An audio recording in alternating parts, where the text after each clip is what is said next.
안녕하세요, 김호준입니다. 유일호 경제부총리가 어제 경제관계 장관회의에서 최근 중국의 경제보복 조치에 대해 사드 때문이야 말할 수 없다고 했습니다.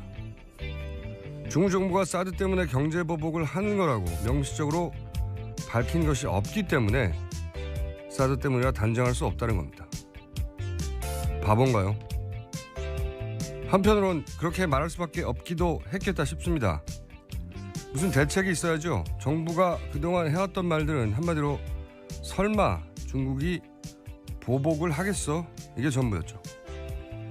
그러니 보복에 대한 대응 시나리오도 없고 그렇게 아무 준비도 없었으니까 상황이 발생해도 할 수 있는 거라고는 그게 사드 때문이 아니라고 혼자 우기는 것밖에 없었던 거죠. 이런 정부에 박 대통령의 능력에 최순실의 이권이 이 나라를 운영해왔다는 걸 생각하면 숨이 턱 막힙니다. 내일은 그렇게 막혀왔던 숨통이 탁 터지는 날이길 진심으로 바라봅니다. 김어준 생각이었습니다.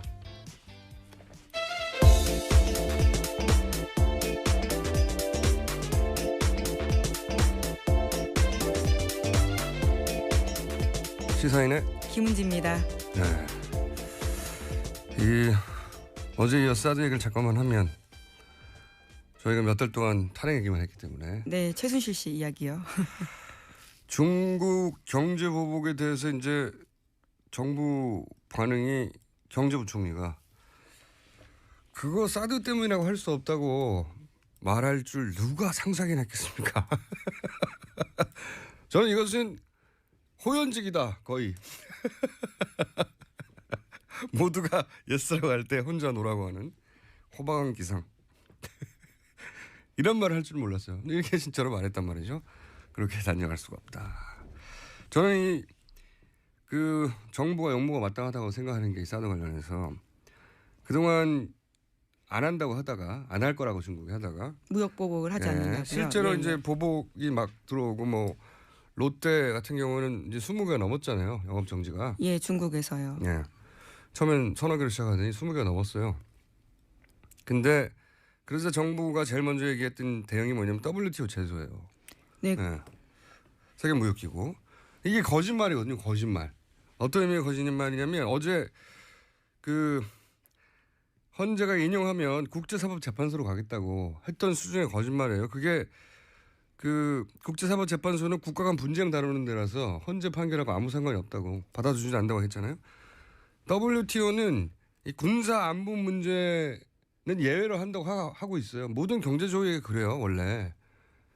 그러니까 WTO로 이 사드 문제를 풀 수 없는 겁니다. 원천적으로. 그러니까 중국이 내린 조치, 자체적으로 내린 조치잖아요. 그게 우리 안보 때문에 그랬다고 하면 그걸로 끝이에요. 그 FTA도 마찬가지로 경제조약들이 기본적으로 다 똑같아요. 이런 경제조약들은 돈 문제잖아요. 돈 문제 이전에 이건 우리나라 군사 안보의 문제야. 그럼 예외 조항이에요, 다. 말이 안 되는 거고요.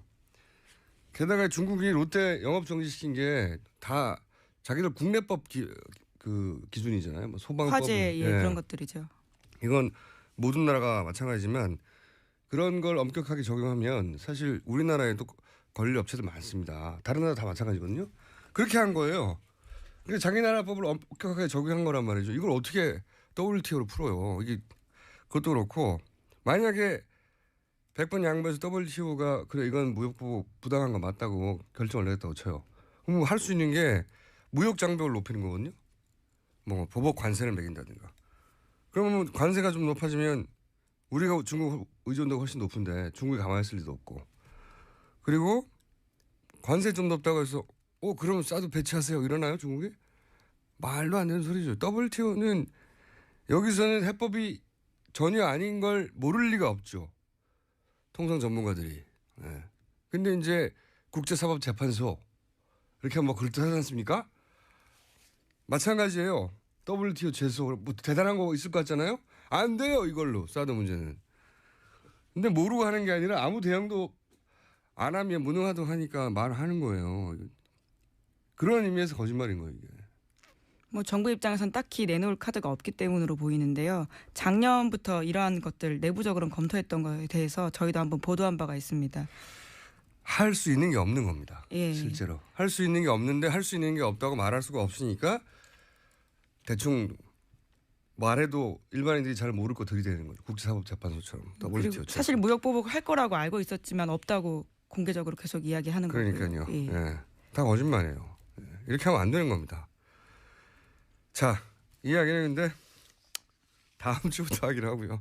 네, 다음 주부터 하기로 하고 자 이제 탄핵 이야기로 다시 돌아가 볼까요? 예, 뉴스 전해 주십시오. 네, 내일 오전 11시 결정 납니다. 헌법재판소가 탄핵 심판 선고하기로 했거든요. 92일 만에 결론이 나오는 거죠. 예, 날짜가 정해졌다는 거는 사실은 결론이 났다는 거죠. 예, 왜냐하면은 결정 못 써야 되거든요.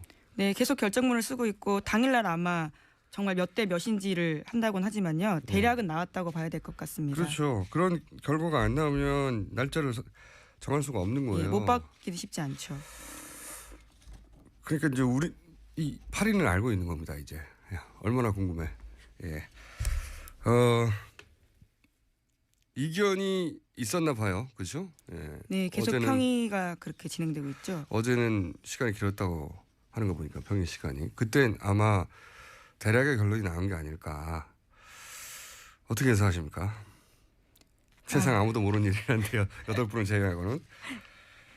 바람을 섞어서 이야기해보자면 전원이 한 의견을 내주지 않을까 생각하고 있습니다. 사실 너무 중대한 사안이라 소수 의견이 그 내부에서 없을 수 없겠지만 만장일치를 내는 게 맞다고 저도 생각을 해요. 8대 0이거나 어느 쪽으로든. 어느 쪽으로든요? 아니 그러니까 기각이든 인용이든 결국은 그렇게 의견을 서로 모으려고 했을 것이다. 예. 예, 심지어 결정문에 각자 이름이 다 쓰여집니다. 어떤 네. 의견을 냈는지, 어떤 의견이 있는지. 그래서 보통은 헌법적 가치 때문에 소수 의견도 다 표기하고 이런 소수 의견도 이게 쓰였다고 말하는 건데 지금은 사실은 법률 문구가 문제가 아니잖아요. 나라의 운명이 결정되는 상황이기 때문에 이견 차이를 좁혀서 어떻게든 한쪽 8대 0으로 어느 한쪽 결정이든 힘을 실리도록 그렇게 결론이 날 가능성이 높지 않을까 저는 생각이 드는데 특히 내일 생중계할 때 판결문 같은 걸 들어보신 적이 있는지 모르겠는데 만약에 이 판결문을 마지막에 얘기해요. 기각한다 뭐. 예, 그렇죠. 한 30여 분 보통 걸리는데 앞에 중간에 들어가지고 이게 모릅니다 이게. 예를 들어서 앞부분에 예를 들면 이러한 사안은 위반이긴 하나 중대한 위반 사항이 아니다 이런 내용도 있을 수 있어요. 하며 이런 식으로 계속 네. 말이 바뀌죠. 결론은 제일 마지막에 이야기합니다. 이런 이야기 중간에 나온다고 심장이 덜컥하시지 않아도 됩니다. 심장은 결론을 마지막에 나고 그리고 오히려 대부분 예를 들어서 인용할 거면 앞부분에 인용 안 할 것 같은 뉘앙스 얘기가 많이 나와요. 예. 반드시 그런 건 아닌데 판결문들이 보통 만약에 구속될 거면 뭐 예를 들어서 이런 거는 법 위반 사항이 아니고 드등 하다가 그러나 예, 그럼에도 불구하고 그러나 다음에 나오는 거거든요. 예. 거꾸로 그 앞부분에 인용될 것처럼 이런 건 법 위반 사항이 하다 보면 그럼에도 불구하고 뒤에 이제 기각이 나온. 내일 심장마비가 왔다 갔다 하실 분도 제법 있을 것 같아요. 예. 하지만 마지막까지 들어보셔야 된다. 네. 자, 내일 11시 대략 한 11시 반쯤이면 이제 전 국민이 알게 되겠네요. 자, 다음 뉴스를 전해주십시오. 네, 동아일보에 이런 보도가 있는데요. 탄핵이 인용될 때 박 대통령은 서울 삼성동 사저를 매각하고요. 경기도 모초로 옮길 방침이다라는 이야기를 하고 있습니다. 네, 원래는 이제 내년 2월에 퇴임이니까 거기에 맞춰서 사저 계획을 잡았다가 만약에 인용되면 이제 바로 가야 되니까 네. 삼성동 사저는 안 된다. 재건축 수준으로 공사하지 않으면 경우가 힘들다라는 건데요. 그런데 바로 옮길 수가 없는 상황인가 봅니다. 그래서 그 중간에 뜨는 시간에는요. 종교시설의 임시거처를 마련하는 방안을 검토하고 있다. 이렇게 새 사저를 마련해도 거기 경비시설인가 그런 걸 해야 하니까 그 중간에 뜨는 시간은 종교시설에 이건 노조위원장이 경찰 구속이 부당하다고 해서 네네.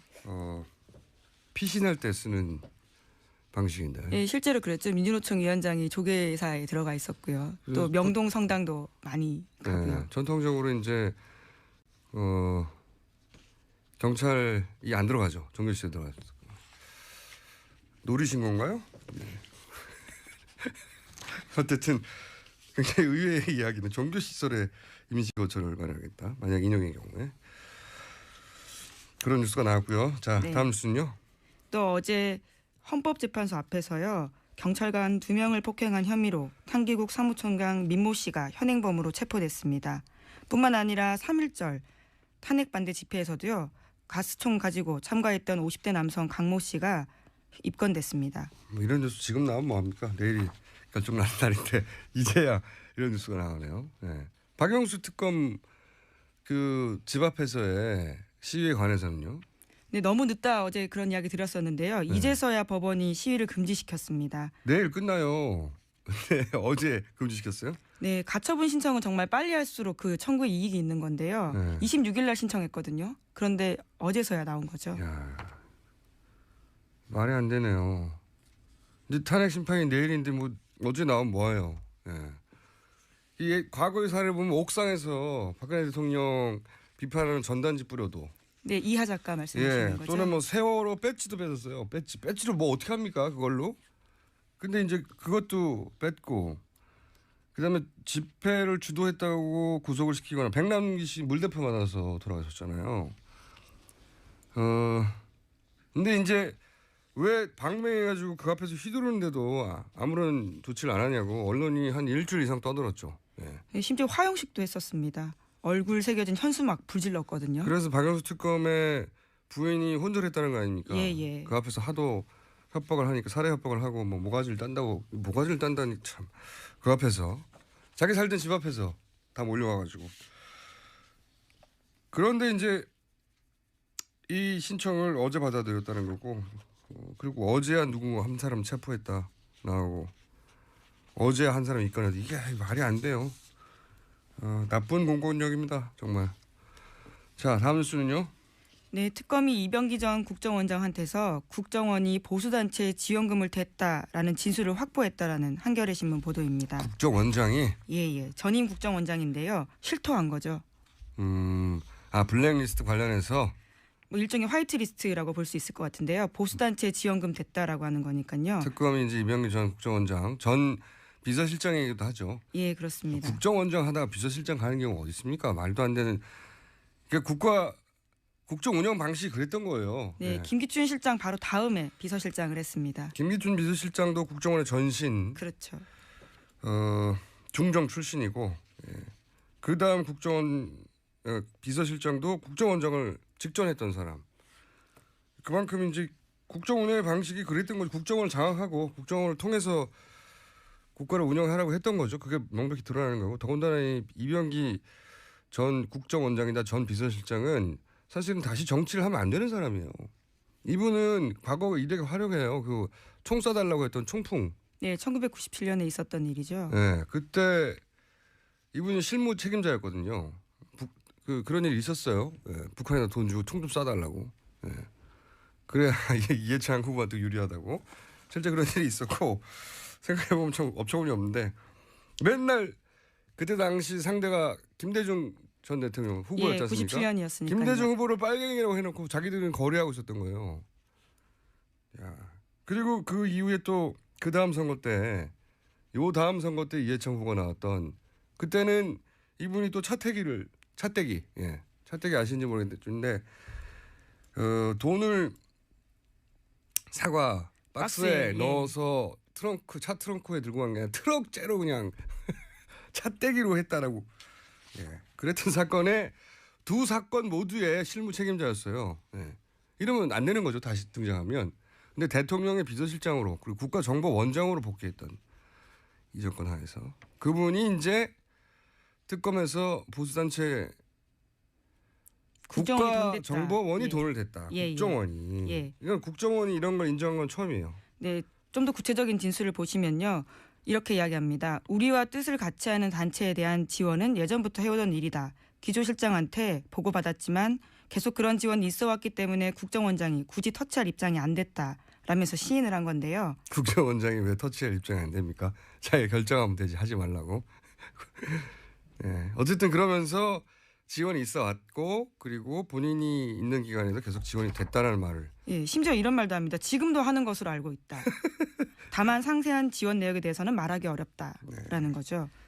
그러니까 지금 소위 이제 태극기 집회라고 본인들은 부르는 친박 집회, 최근에 친박 집회들의 국정원에 자금이 들어갔을 개연성이 있는 거죠. 네. 네, 얼결에 내부 고발자가 되신 겁니다.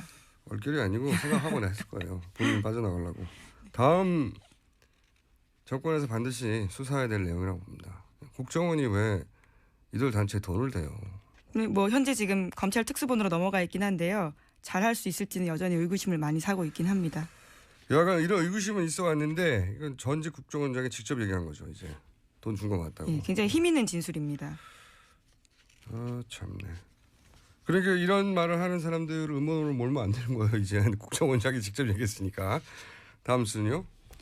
네, 또 특검이 국정원에 대해서요. 블랙리스트 명단 만들어서 문화체육관광부에 내려보냈다라는 진술도 확보했다라는 건데요. 블랙리스트에 국정원이 개입했다라는 거를 확인했다라는 거죠. 국정원 직원이 이 사실을 진술했고요. 또 관련 문자도 확보했다고 합니다. 그러니까 특검은 블랙리스트에는 청와대 그리고 국정원이 다들 개입해서 만든 거다라고 보고 있는 거죠. 그러니까 국가 운영을 그렇게 한 겁니다. 국정원을 장악하고 국정원을 통해서 국가를 운영한 거예요. 에이, 참 말도 안 되는. 다음 수는요. 예, 또 국정원인데요. 갑자기 탄핵 심판 전날 국정원 뉴스가 많네요. 네, 다 한겨레 보도이긴 합니다. 문화 관련 공공기관 인사에도 관여했다라는 진술이 나왔다는 건데요. 2년에 한 번씩 새로 뽑는 한국출판문화산업진흥원 이사 후보의 성향을 직접 조사했다라는 겁니다. 그 사람들 일일이 만나서요. 학생운동 전력 묻고 이번에는 이사되기 어렵다. 청와대에서 후보 2년 분명히 하라고 지시했다. 이런 이야기를 국정원 직원이 일반인 공공기관 인사에게 이야기를 한 거죠. 출판진흥원하고 학생운동하고 무슨 상관이 있다고. 일단 그렇게 앞으로 더 많이 드러나겠죠. 아마도 만약에 탄핵이 인용되고 다음 정권이 들었으면 더 많은 게 드러나겠죠. 나라 전체를 국정원 방식을 운영한 거예요. 예. 나라 전체를. 그러니까 비서실장으로 국정원장 하고 바로 왔죠. 예. 네, 바로 왔습니다. 그 당시 그래서 인사청문회 때도요. 굉장히 논란이 많았습니다. 말도 안 되는 거예요. 예. CIA 있다가 갑자기 대통령 비서실장 된다는 게 말이 돼요? 말도 안 되는 거거든요. 상상할 수도 없는 거예요. 근데 여기서는 그러면 너무 자연스럽게 그렇게 해왔습니다. 자, 다음 수는요. 네, 특검이 최경희 전 총장이 최순실 씨를 총장 공간에 초대해서 저녁 대접을 하고 학교 구경을 시켜줬다라는 사실을 확인했다라는 TV조선 보도입니다. 지난 사이였네요. 네. 네, 계속 부인하고 있죠. 예, 그리고요. 네, 게다가 최순실 씨가요. 지난해 4월에는 직접 유철균 교수, 우리한테 알려지기로는 이인아라는 필명이죠. 네. 그 교수 찾아가서 유라가 독일에서 인터넷이 안 되니까 강의와 과제를 면제해달라 이렇게 요구한 바도 있다고 합니다. 아니 학생이 출석도 안 하고 강의도 면제받고 과제도 면제받으면 뭐 합니까? 이제 남은 게 뭐예요? 점수만 달라는 거죠. 네. 역시 호연직이네요. 네. 아무도 생각할 수 없는 거 아닙니까? 학생인데 출석은 또 안 하고 강의도 안 하고 과제도 안 하고. 네. 심지어 교수를 직접 찾아갔다라는 것도 놀랍고요. 뭐 네. 최순실 씨이긴 하지만 호방한 기사인 예. 거죠. 네. 그리고 독일이 왜 인터넷이 안 돼요? 말이 되는 소리를 해야죠. 루안다 내전 때문에 안 된다 이런 것도 아니고 독일이 인터넷이 안 돼서 호방합니다. 네. 그런데 그렇게 해줬다는 거 아닙니까? 실제로. 그렇죠. 단 한 자. 번도 출석하지 않고 1년 넘게 재학했습니다. 제목 하나 정도 더 읽을 수 있습니다. 네, 특검이 최태민 씨 일가 부정축제 관련해서요. 이번에 확인한 재산만 2,730억 원이라고 하는데요. 특검은 시간이 부족해서 모두 다 확인하지 못했고 검찰로 이를 넘겼습니다. 저도 이번 수사 결과 중에 가장 아쉬운 대목인데 그 최태민 씨의 친아들이자 최순실의 이복 오빠 최재석 씨도 그리고 어제 저희 출연했었는데 이제 최태민 씨 부인 임선희 씨의 친아들. 여기에 좀 가게도가 복잡하잖아요. 첫 번째 결혼해서 낳은 최태민 의붓아들이죠. 조순지 씨의 장남 조용래 씨도 그러니까 북의 라인 가족의 증언, 목의 라인 가족 증언 둘 다 일관되게 최순실 일가는 재산이 없었다. 네? 재산이 없었고 박정희 뭉칫돈이 1차로 최태민에게 넘어갔고 그리고 최태민 사망과 함께 그 돈들이 다시 최순실에게 넘어갔고 네. 그 이전에는 전혀 재산이 없었고 이 재산은 그러니까 첫 출발이 박정희의 뭉칫돈이었던 겁니다. 근데 이 돈은 박정희 전 대통령의 공과하고는 별개로 그 돈은 자기 돈이 아니거든요. 네. 그렇죠. 그 돈은 자기가 일을 해서 번 돈이 아니에요. 네. 뭐 지금 따지면 뭐 1,000억 단위, 2,000억 단위 된다 하는 돈은 그 돈은 개인 돈이 아니기 때문에 그리고 그 돈에서 이 모든 게 출발한 거잖아요. 이건 반드시 환수해야 된다. 몇 년이 걸리더라도 특별법을 만들어서라도 정권을 넘어서라도 반드시 다 환수해야 사실은 이 모든 일들이 마무리된다고 봅니다. 네, 물론 최순실 씨는 유치원 사업에서 번 돈이라고 계속 주장을 하고 유치원 있습니다. 사업에서 몇 천억을 어떻게 봅니까? 말이 안 되는 소리죠. 자, 오늘 여기까지 하겠습니다. 시사인의 김은지였습니다. 감사합니다. 바른정당의 김성태 사무총장님 나오셨습니다. 안녕하십니까? 예, 안녕하세요. 김성태입니다. 더불어민주당의 안민석 의원 나오셨습니다. 네, 최순실 재산 추적자 안민석입니다. 추적자. 꼭 앞에 이렇게 소개를 붙이시는데 사실은 그런 타이틀을 붙일만 합니다. 최근까지 독일에서 누구도 하지 않는 독일 내 최순실 자금을 추적하다 오셨죠? 특히 이번에는 독일 교포들하고 최순실 독일 재산 찾는 모임을 결성을 했어요. 결성하자마자 다음 날에 네. 굉장히 중요한 제보가 들어왔는데요. 아, 그래요? 네. 홍세표 씨라고 했습니다. 박정희의 처조카 그리고 박근혜의 이종 사촌. 네. 그러니까 이제 유경수 여사 언니 유긴수의 장남이 홍세표인데요. 네네. 이번에 외환은행 프랑크푸르트 지점장으로 74년부터 있으면서 76년에 스위스 사무실을 외환은행이 개소했다. 그리고 홍세표 씨가 99년에 외환은행장으로 퇴임하던 그 즈음에 외환은행 스위스 사무실이 폐쇄가 됐다. 그 제보를 왔고요. 그래서 앞으로 지금 이 얘기를 하는 이유는 스위스 비자금설이 프레이저 보고서에서 나왔었는데 그거 이제 무관하지 않다고 보고요. 예, 그다음에 이제 두 번째로는 그러니까 유경수 여사의 언니의 장남이 외환은행장으로 스위스에서 그 자금 프랑크푸르트에 있을 때는 프랑크푸르트 외환은행 지점장이었죠. 그래서 이제 74년에 갔었는데 그분이 아마 77년까지 있었던 것 같았는데 76년도에 근데 그 해가 박동선 게이트가 터진 그 시점하고 정확하게 스위스 외환은행 사무실 개설할 시점이 똑같다는 그것을 제보를 했고요. 그게 이제 사실이었습니다. 그다음에 제가 이번에 독일 가서 주요 인사들 있잖아요. 데이빗 윤의 아버님이라든지 포함해서 데이빗 윤은 이제 그 최순실의 독일 집사. 네, 독일 집사로 의혹을 받은. 네. 근데 아버지 의혹이 아니라 뭐 100% 맞고요. 그래서 8, 90년대에 정윤회, 최순실 또 박근혜가 독일을 왔다 갔다 하던 시절에 독일의 그들의 그 활동과 생활을 보살폈던 그런 지금 다 어르신들이 70대 이상 분들인데요. 네. 그분들을 만났는데 그중에 한 분이 정윤회, 최순실의 결혼이 95년도가 아니라 92년이었다라는 아주 굉장히 중요한 그 증언을 해 주셨어요. 그러니까 그래서 그동안 이제 퍼즐들을 다시 다 맞춰야 되는 그런 상황이 생겼고. 안민석 의원께서 지금 하신 그 발언 내용이 유튜브에 지금 엄청난 조회수를 보이고 있어요. 그러니까 그 말은 그러니까 정유라의 출생 문제까지 연결되어지는 그런 상당히 중요한 발언이 될 수도 있는데. 저는 정유라의 출생에는 발언 그 근본적인 그렇게 발언한 취지는 뭐죠? 저는 정유라의 출생 비밀이 있다면 그거는 전혀 관심이 없고요. 정윤의 최순실이가 95년이 아닌 92년에 결혼을 했다는 게 사실이라고 그러면은 그때부터 독일의 그 페이퍼 컴퍼니를 만들기 시작했거든요. 그래서 92년에 나타난 유벨이라는 최초의 페이퍼 컴퍼니가 최순실 씨가 주주로 있는 네. 이 최초의 사람들이 페이퍼 컴퍼니입니다. 예. 최순실 정윤회와 함께 이름이 올라와 있죠. 네. 이 사람들이 결혼도 하지 않은 상태에서 어떻게 이렇게 같이 회사를 만들었을까? 그 관계가 의심스러웠는데 만약에 92년 겨울이라고 증언을 들었거든요.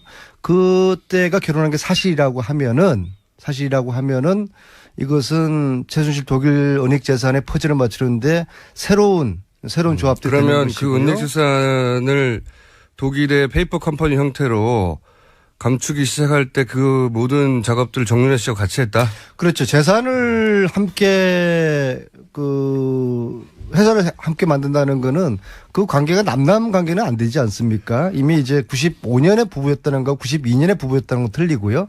특히 92년 그 겨울 결혼식에 약 20여 명의 최순실 일가들 최태민, 임선희 포함한 아주 폐쇄적이고 아주 가족들만 참석한 결혼식이었는데 그렇다고 그러면 일반적으로 어제 그 조순재 씨의 아들 조용래의 해고록을 보면 나타났지만은 다 가족들이었지 않습니까? 네. 그다음에 장시호 2006년 결혼식에 조카의 결혼식에도 커트칼 테러 당한 상태에서도 박근혜 의원이 그 결혼식까지 갔는데 최순실의 2012년 결혼식장에는 박근혜 92년. 네, 박근혜 대통령이 당시는 야인이었지만은 예. 박근혜 대통령이 없었다라는 것이 이분의 정언인데 92년의 결혼 그리고 그 결혼식에 박근혜 대통령이 참석하지 않았다는 이런 것들은 전체적인 90년대 그들 관계에서 좀 새로운 퍼즐들을 만들어야 되는 그런 걸 암시하는 것이죠. 그래서 말이에요. 이 부분이 지금 아주 중요한 부분인데 예. 지금 안민석 의원의 저 발언과 저런 취지에 따라서 예. 유튜브 지금 동영상상에는 정유라가 실질적으로 부모가 최순실의 딸이 아닌 것처럼 지금 현재 나오고 있는 사실 우리 안민석 의원님 알고 계시죠? 그런 주장을 하신 건 아닌데. 저는 그건 관심 없습니다. 네, 그런 주장을 하신 건 아닌데 그런 퍼즐들의 일부를 이제 그래서 그런 부분을 의혹으로 의문으로 이렇게 계속 제기할 게 아니라 구체적 사실을 가지고 네. 고발 나가라는 거죠. 언론이나 막 이런 방송을 통해서 그런 입장이 나온다면은 지금 가짜 뉴스 시대에 얼마나 국민들이 지금 피해를 당하고 아니 있습니까? 공장장 네. 정유라가 최순실 딸 아닙니까? 그렇게 알려져 있고 저는 그렇게 알려진 알려진 건 관심이 이상한 저는 없어요. 모릅니다. 92년도에 그들이 결혼했다는 거를 이번에 독일 가서 확인한 사실을 국민들께 또 알려야 되니까 그것만 말씀드린 겁니다. 그 다음에 상상의 퍼즐은 또 똑똑한 국민들을 맞추시는 정유라는 거죠. 몇 년도 출생이죠?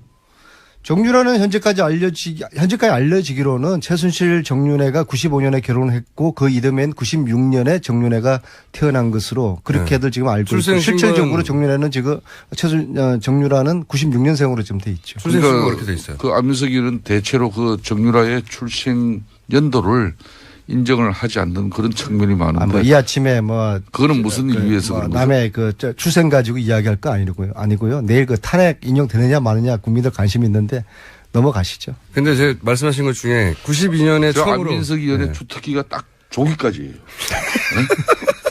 여기서 한 그게 다 말만 더 읽혀요? 나가면 고소고발이 우르르 쏟아집니다. 사무총장이 그게 다 읽혔습니까? 그렇습니다. 이제 여기서 이제 헌재 선고기일 지정에 따른 그런 내용을 가지고 이야기를 하면은 많은 청취자 입장에서는 얼마나 또 궁금합니까? 아니 내일 인용은 8대 0으로 날 수밖에 없고 왜냐하면은 의원님 잠깐 그전 넘어가기 전에 예, 독일에 가신 이야기 중에 정유라가 그러면 최순실 딸 맞는 거죠? 내일 탄핵 인용 이야기를 해야죠. 네, 두 분이 서로 보내시려고 그러는 것 같은데 자 저도 사실 그건 궁금하지 않고 제가 궁금한 건 92년도에 처음으로 페이퍼 컴퍼니 만들잖아요.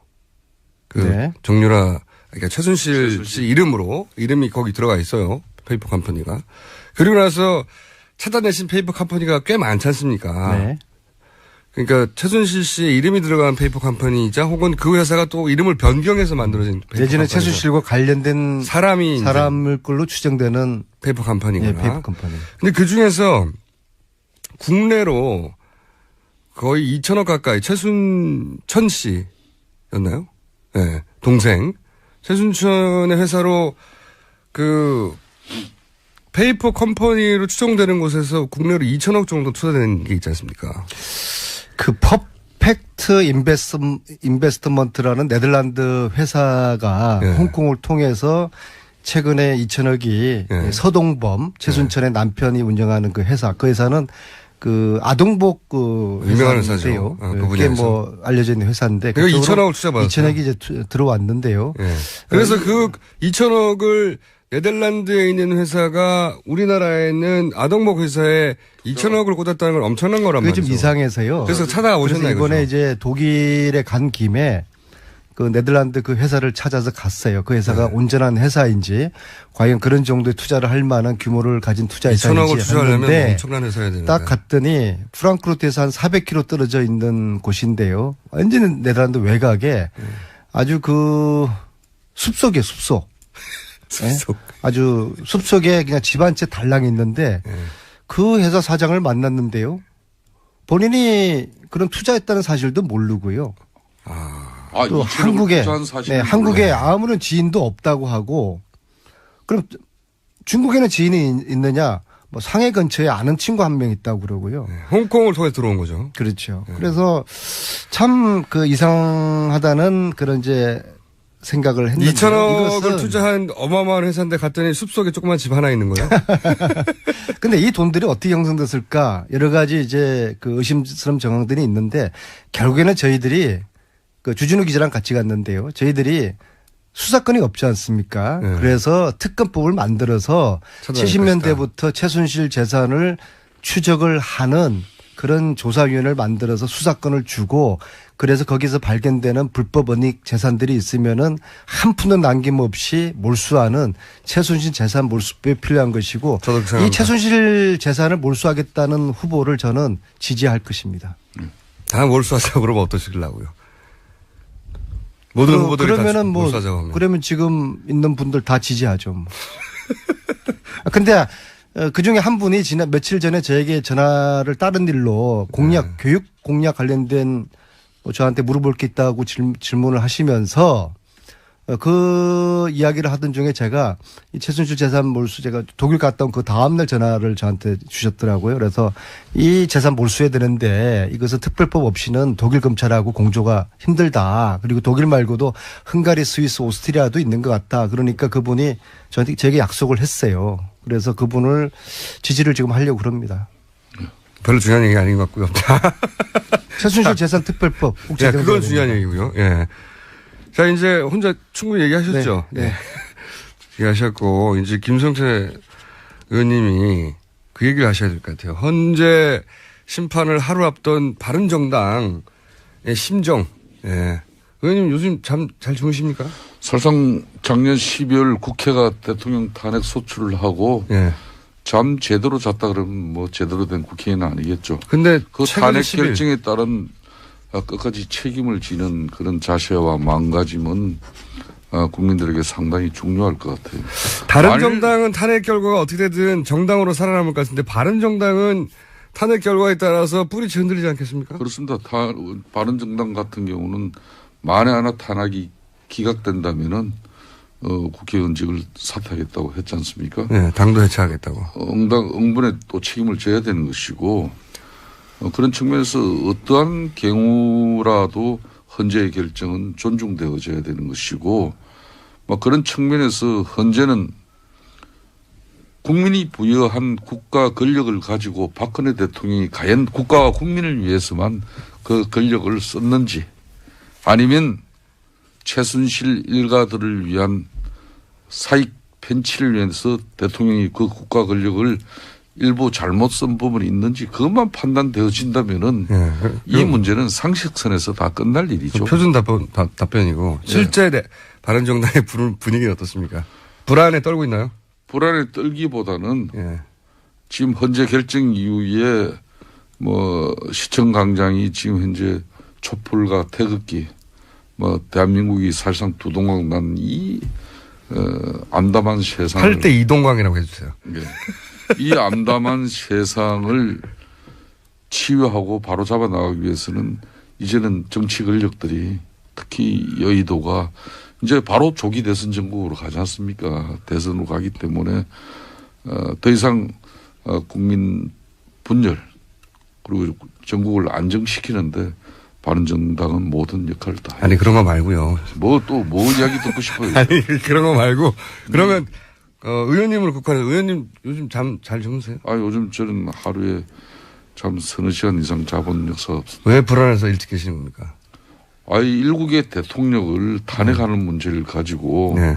국회에서 그러면은 책임지지 못할 탄핵을 뭐 시류에 따라서 우리가 결정한 것도 아니기 때문에 이거는 현재 이 결정이 나기 전까지는 저는 제대로 밤잠을 이루는 사람이 비정상이라고 봅니다. 오늘 아침에 어제 이현 의원도 불안하다고 그러시던데. 사무총장님 얼굴을 보니까 뭔가 내일 탄핵 앞두고 겁에 질려 있는 그런 표정이신데 절대로 겁먹을 필요가 없어요. 내일 분명히 8대0 전원일치 결정이 될 겁니다. 왜냐하면은 우리가 지금 이게 촛불과 태극기 그런 대결로 보고 있는데 그것은 박근혜 대통령이 그런 프레임을 짠 것이고 실질적으로 이거는 정의와 불의의 대결이고 반칙과 상식의 원칙과 반칙의 대결이고 상식과 몰상식의 대결이고 그걸 또 못 외우셔가지고 그걸 읽으시면 어떡합니까? 헌법과 법률에 위반한 무능한 통치자를 내일 헌자가 심판하게 될 겁니다. 안민석께서는 그냥 겁에 질리니 이런 표현은 그냥 겁먹지 마세요. 원고를 겁먹지 안 마세요. 보고도 잘하는데. 네. 겁먹지 마세요. 별 어려운 문장도 아니구만. 정의와 불의, 원칙과 반칙, 상식과 몰상식. 이런 이야기를 하시죠. 왜 내일 쉬운 건데. 8대0으로 하여튼 자유민주주의를 전원일치 결정이 날 겁니다. 수호하고 법치주의를 존중하는 우리 바른정당은 어떤 경우에도 겁먹을 일도 없고 만에 하나 그렇다면은 그게 따른 책임지면 되는 것이에요. 네, 그렇게 간단하니 왜 잠을 그리고 못 주무시고 계세요? 근데? 국회가 잘못되면 국회가 해산돼야 될 상황이 오는 거 아닙니까? 근데 거기에서 더불어민주당은 자유로워요? 그거 저희들 아니잖아요. 겁먹지 않아요. 그러니까 이 탄핵 결정에 관한 부분 국회가 이 탄핵 소추 결정을 한 부분에 대해서는 어떤 행태로든지 책임을 져야죠. 그 책임에서 저는 어느 누구도 자유로워질 이유가 없고 지금 그러면은 어떻게 됐든 그 시청광장의 도동강단 이런 8대2 동강이라고 해주세요. 8대2 동강. 8대2든 하여튼 이 도동강단 이 상처를 보고 밤잠을 제대로 이룰 수 있다는 것은 그거는 정상이 아니죠. 정치인으로서. 어쨌든 이현 의원도 어제 갑자기 불안해졌다고 하시고 불안하면 당연한 거죠. 그 결과가 너무 큰. 선동과 폭력을 지금 획책하고 또 불복의 빌미를 만들기 위해서 많은 세력들이 지금 움직이고 있지 않습니까? 그런 세력들의 상식적이지 못한 그런 행동을 볼 때 문제는 헌재 결정 이후에 과연 대한민국 어떻게 해야 될 것인가 그걸 고민하는 거죠.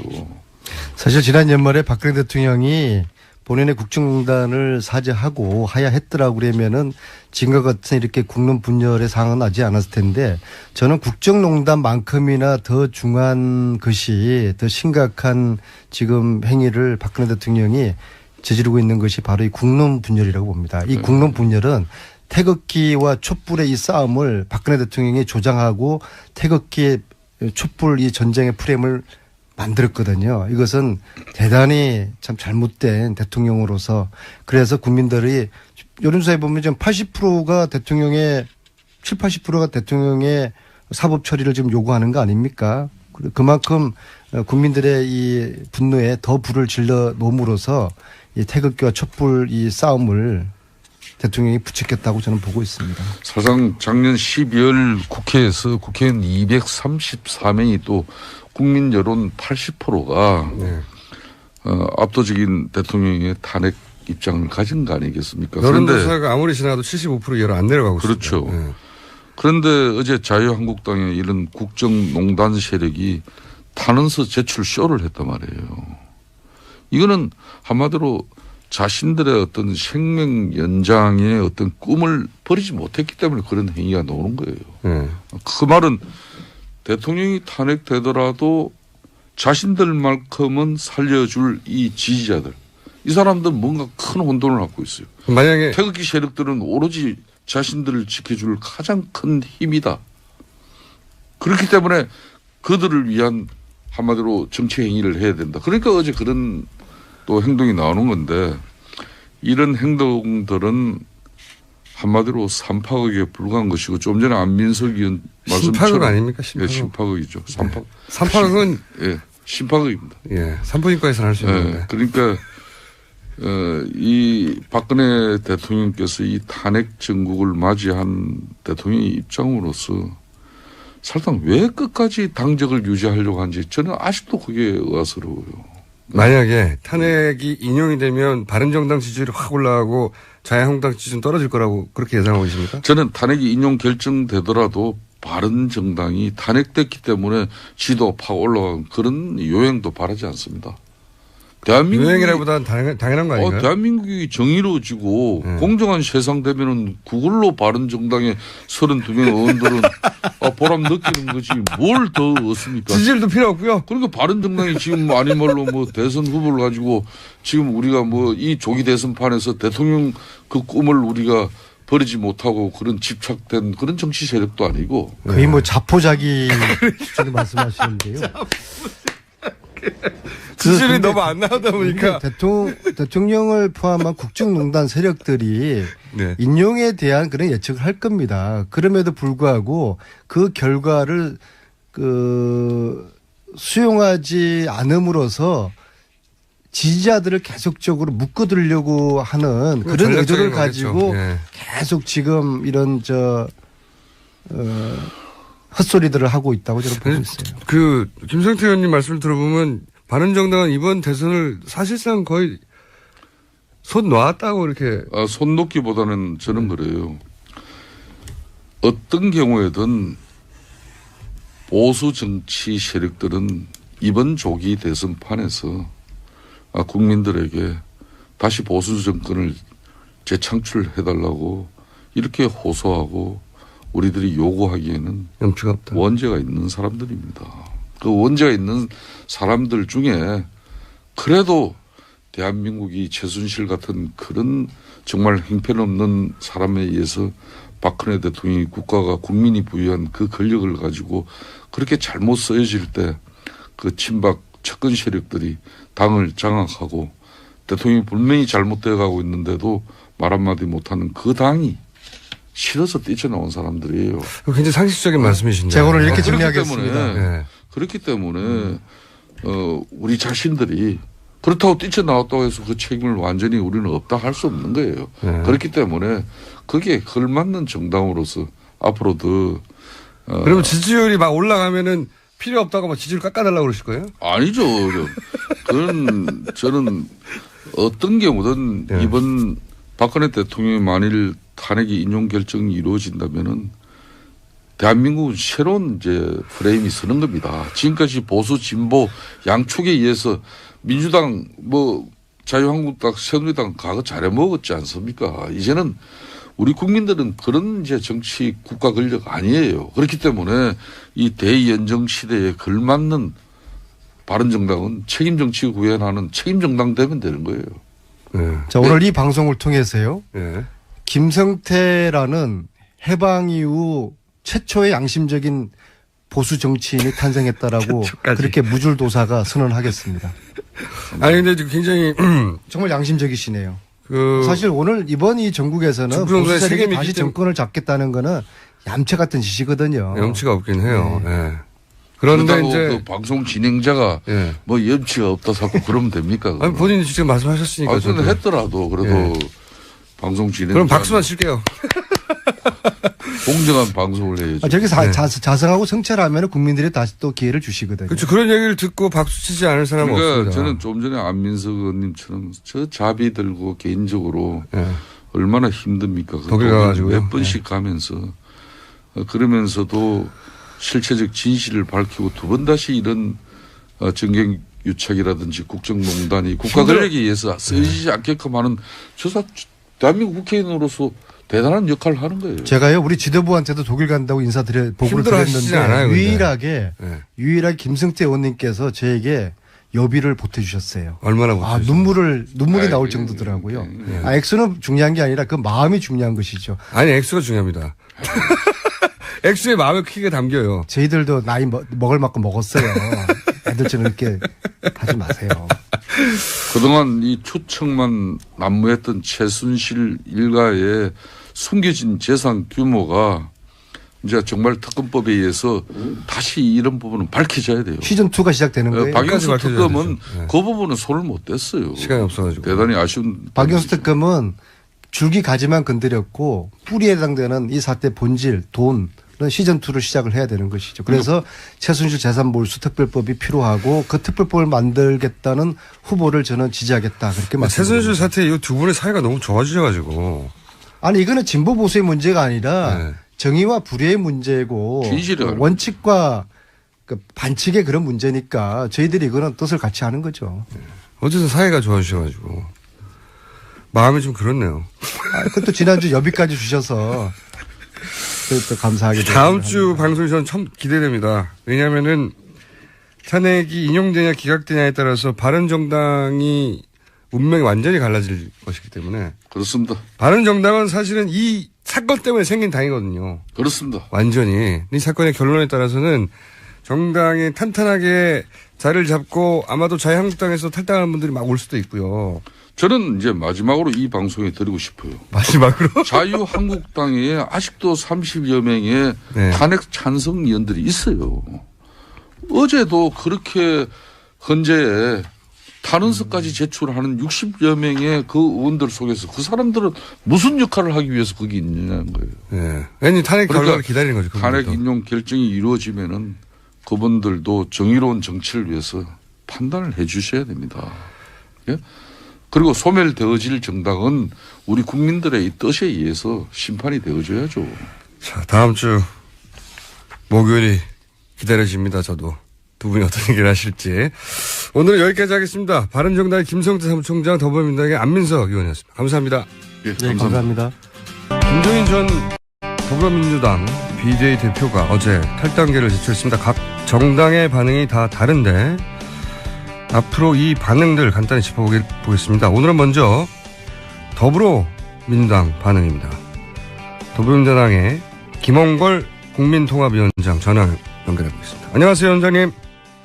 예, 안녕하세요. 네, 우선 이 탈당에 대한 기본 입장은 어떠십니까? 이건 100% 제 개인 입장인데요. 네네. 그러니까 뭐 안타까운 일이긴 하지만 네. 뭐 당에 대해서 전혀 애정이 없으신 것 같고 우리 당과는 전혀 다른 생각을 하시는 분이기 때문에 예. 뭐 어쩔 수가 없다 하는 거죠. 기본적으로. 예. 당 대표고 비례 2번이면 남자 1번인데요. 사실상 남자 1번 비례대표가 나간 거죠. 예. 그렇죠. 어쩔 수가 없다. 당과는 다른 생각을 하기 때문에 이게 이제 기본 입장이신 거고. 그렇죠. 네. 근데 탈당의 이유가 경제민주에 대한 의지가 전혀 보이지 않기 때문에 본인이 할 일이 없다. 이런 이야기를 했거든요. 저는 뭐 그분이 도대체 경제 민주화에 대해서 지금까지 무슨 노력을 하셨는지 구체적으로 당내에서. 예. 그동안 길게 봐도 예. 그래서 이해를 할 수가 없고요. 경제 민주화가 안 되고 있는 것이 이제 박근혜 정권과 정부 여당 측의 문제인데 그쪽에서 반대해서 그런 것인데 그 사람들과는 치열하게 싸우지 않고 당 내의 사람들하고만 싸우려고 하니까 앞뒤가 안 맞는 거죠. 그리고 이분이 이제 말씀하신 걸 좀 번역을 해야 되는데 항상 경제 민주화를 하겠다는 정치인을 내가 밀어주겠다 그렇게 말씀하시잖아요. 네네. 근데 이분에게 경제 민주화란 본인의 사유물입니다. 경제 민주화는 김종인이다. 이게 있어서 경제민주화는 오로지 본인만 할 수 있다. 뭐 이런 의미입니까? 그렇죠. 일종의 오만과 독선이죠. 그래서 김종인을 모셔다가 높이 받들을 그런 정치인을 도와주겠다. 그 뜻이 되는 겁니다. 그렇게 이해하시고요. 자, 영입 과정도 잘 아시는 것으로 알려졌는데 당시 비대위원장으로 영입되는 상황 좀 설명해 주십시오. 어떤 상황이었습니까? 내부에서는. 뭐 제가 속속들이 다 아는 것은 아니지만 네. 분명한 것은 이제 뭐 그런 말씀 하시잖아요. 아, 모셔와놓고선 푸대접했다 이런 식으로. 네네. 근데 전권을 드렸고 뭐 비례대표도 드리고 했으니까 푸대접이란 말이 안 되고 예. 그러면은 이 사람이 문제가 있다면 당신들이 데려올 때 잘못 판단한 거 아니냐 이렇게 말씀하신 분이 있는데 그 말은 뭐 어느 정도 인정해야 됩니다. 판단을 잘못한 건 있죠. 예. 그런데 그 당시 이제 좀 급박한 상황이었고 네. 또 이분이 영입의 1순위가 아니었다는 거예요. 애초에. 제가 아는 것 바로만 해도 예. 이분보다 먼저 제의를 받으신 이 사회 원로들 예. 훌륭하신 분들이 한 4분 정도는 됩니다. 최소한. 예. 근데 그분들이 다 이제 연세도 많으시고 정치 일선에는 나가실 생각이 없다고 고사하셨기 때문에 예. 이분한테 차례가 온 거예요. 예. 그 푸대접이라고 할 때 한 가지는 저도 동의가 안 되는 것은 사실 정당의 공천권을 선거 기간에 준다는 것은 다 주는 거거든요. 생사야탈권은. 그렇죠. 예, 그건 푸대접을 할 수 없고 그런데 이제 또 한편으로는 그 이런 표현을 씁니다. 측근들을 통해서 은혜를 모른다. 이런 표현을 쓰는 이유는 아마도 총선의 승리에 김종인 전 대표가 상당 정도 기여했는데 그걸 인정해 주지 않는다. 이런 불만 같거든요. 이 대목에 대해서는 그럼 어떻게 생각하십니까? 좀 전에 이제 좀 경제민주화에서도 말씀드렸지만 네. 본인이 스스로를 좀 과대평가하는 경향이 있고 예. 그 제가 경험한 바로는 그 당시에 뭐 호남 같은 데서는 결정적으로 그분이 안 좋은 영향을 끼쳤거든요. 구체적으로 어떤 나쁜 영향을 끼쳤죠, 호남에? 그러니까 현지에서 가서 보니까 예. 민심도 안 좋고 예. 뭐 당 선거운동 하시는 후보나 간부들 중에도 제발 저분 호남 좀 못 내려오시게 해달라고 아, 그런 얘기가 있었어요? 하소연을 하는 분들도 있었고요. 예, 그리고 또 선거 2, 3일 전에 제가 들은 바로는 네. 당시에 여론조사가 굉장히 안 좋게 나왔지 않습니까? 네. 그래서 막 그 보고를 받으시고는 아이고 이거 실패구나 우리 완패하겠구나 이러고 거의 짐 싸실 준비를 하셨다는 거예요. 아, 내부적으로는 그랬었다? 예, 그러면은 자기가 이 선거 지휘를 한 게 효과적이었고 이길 거라고 생각했다면 그렇게 했겠습니까? 선거 결과가 나온 다음에는 본인이 이길 줄 알았다는 식으로 말하는데 그게 아니었다는 건가요? 그렇죠. 전혀 그렇지 않죠. 그래서 선거 결과가 그렇게 나온 것은 김종인 전 대표의 전략의 성공이 아니다라고 이제 평가하시는 거죠. 본인도 그렇게 생각하지. 그렇죠. 실패할 거라고 생각했었고. 했다면 그러니까 지역구에서 많이 당선된 것은 사실상 그 정부 여당 박근혜의 실망한 표가 반사이익으로 온 것이고 네.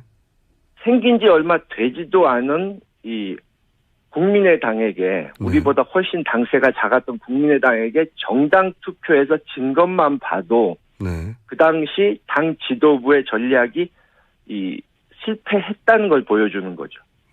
그래서 오히려 측근들은 총선이 승리한 것에 대해 은혜를 모른다고 표현하나 실제로 총선 이틀 전쯤에 참패할 거라고 생각하고 짐쌀 준비를 했었던 사람이다. 이렇게 이제 그러니 그런 말 하는 것도 말이 안 된다고 좀 평가하시는 거죠. 예. 예, 그리고 뭐 공당에서 공적인 일을 하는데 은혜니 뭐니 이런 말을 하는 것 자체가 구시대적 사고방식이죠.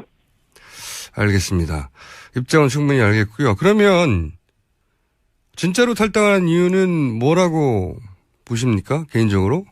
지금은 이제 경제민주화를 안 하기 때문이다. 예. 남의 공약을 써준 걸 읽는 사람은 안 된다. 아마도 이건 이제 문재인 전 대표를 의미하는 것 같은데. 뭐 그렇게 표현을 했는데 실제 탈당하는 이유는 그럼 뭐라고 보십니까? 글쎄요. 그분이 그러니까 당 내에서 네. 경제민주화를 그렇게 하고 싶었다면 같은 당 사람들 또 예. 타당 사람들을 적극적으로 설득하고 다니면서 구체적으로 이런 것부터 하자, 뭐 이런 거는 중요하다 이러고 다니셨어야 되는데 예. 그러질 않으셨거든요. 또 이번에도 뭐 촛불 시위 나오고 뭐 이렇게 탄핵 사태가 벌어지면서 뭐 옳고 그런 걸 따지기 전에 뭐 국난이 코앞에 다가온다 뭐 어쩌고 하면서 이 적폐청산이나 개혁을 하지 말고 시끄럽게 하지 말고 대충 덮으라는 식으로 투쟁을 하지 말라는 식으로 말씀하시는데 개혁을 안 하는데 경제민주화는 무슨 수로 합니까? 그러면 이렇게 보고는 시각에 대해서는 어떻게 생각하십니까? 탈당하는 이유가 결국은 본인이 출마하려고 하는 거다. 이런 견해가 있는데.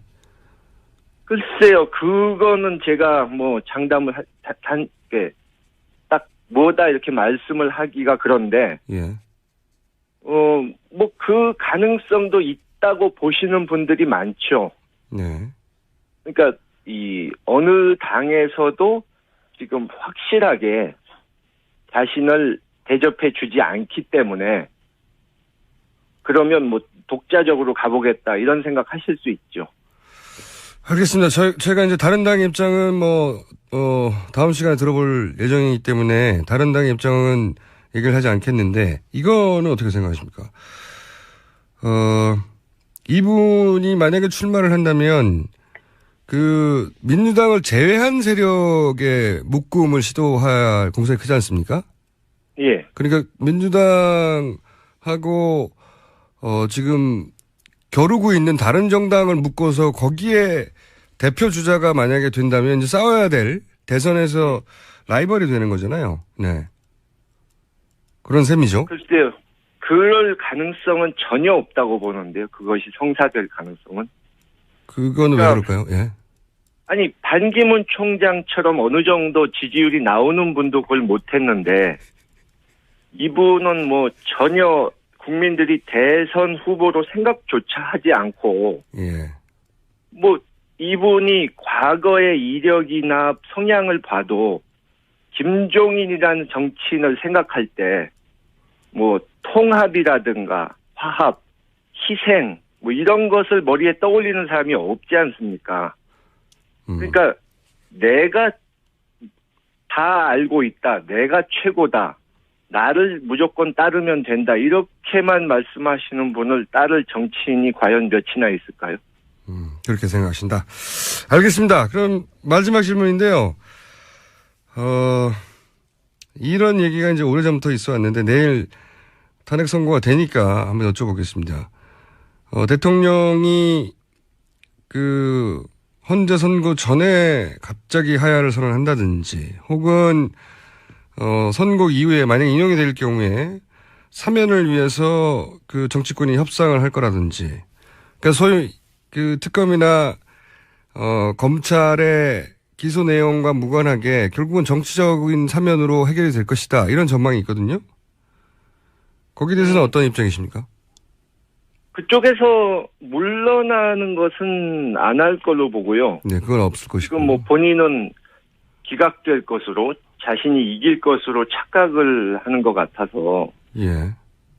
그렇게 보고 글쎄 사면을 위한 협상은 하려고 할 수 있겠죠. 탄핵이 된다면. 네.